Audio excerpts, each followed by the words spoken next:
Happy Friday. Brian Manning here with the weekly update. I'm super pumped because it's the Friday before Fall Fiesta number 7. I'm ready for this year. I hope you guys are. It's going to be really fun.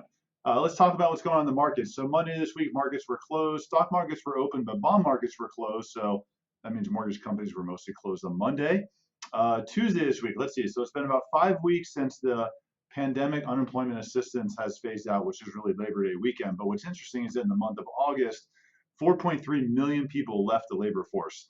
And unfortunately, that was very heavily weighted towards the hospitality industry. So why did 4.3 million people leave? I have no idea. Where did they go? I have no idea. The whole employment market is just kind of crazy right now. But that's a lot of people to exit out of the labor force. Also, we got CPI this week. That's the Consumer Price Index for the month of September. On a month-over-month basis, CPI increased by 0.4%.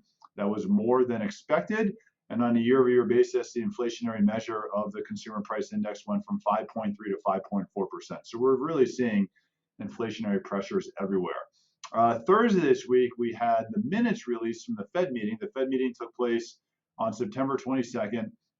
They're usually pretty market moving, so the minutes came out, and it basically showed that everyone is collectively agreeing to start the tapering. So right now, like we've talked about, the Federal Reserve is in this form of what's called quantitative easing.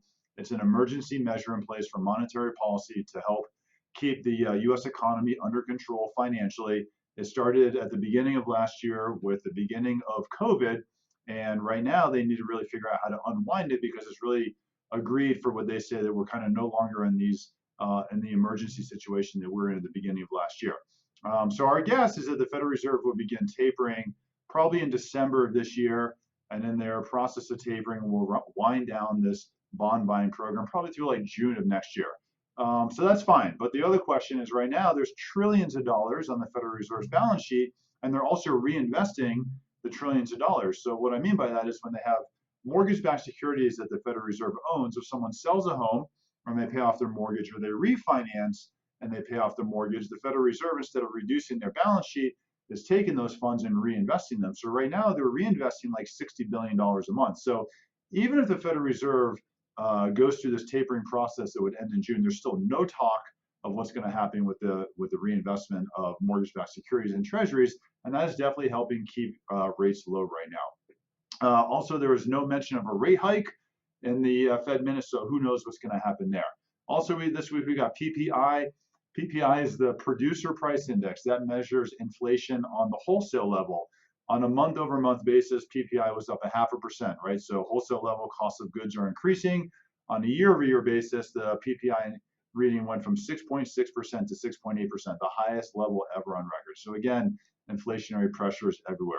Also, we got the Cass Freight Shipping Index. So Cass Freight looks at a cost of shipping goods around the U.S. from one place to another. And so Cass Freight Shipping showed in the month of August the costs were up 27%, and in September they were up 31%.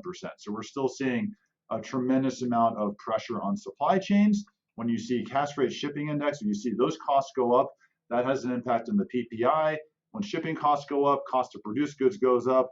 That's why you see the impact for the CPI, because that's impacting us as consumers. So just like I said, inflationary pressures everywhere. Goldman Sachs today, though, released a report. Goldman Sachs predicts that housing appreciation for the year of 2022 will be up 16%. They see still a very strong, robust housing market for all of us in the year of 2022. I would probably agree with them if we just simply look at supply and demand. Certainly, demand right now is still at an all-time high. Demand is going to remain at an all-time high, and supply, inventory of houses for sale, is still at an all-time low. So just purely a simple imbalance of supply and demand is definitely going to still continue to press us forward with probably high appreciation, as Goldman Sachs would say, anticipated 16% in 2022. I'm around all weekend. If you have any questions, let me know. We really hope to see you at Fall Fiesta. That's taking place this Sunday, the 17th. If you have any questions, reach out to us. We're more than happy to help you any way we can. Happy Friday.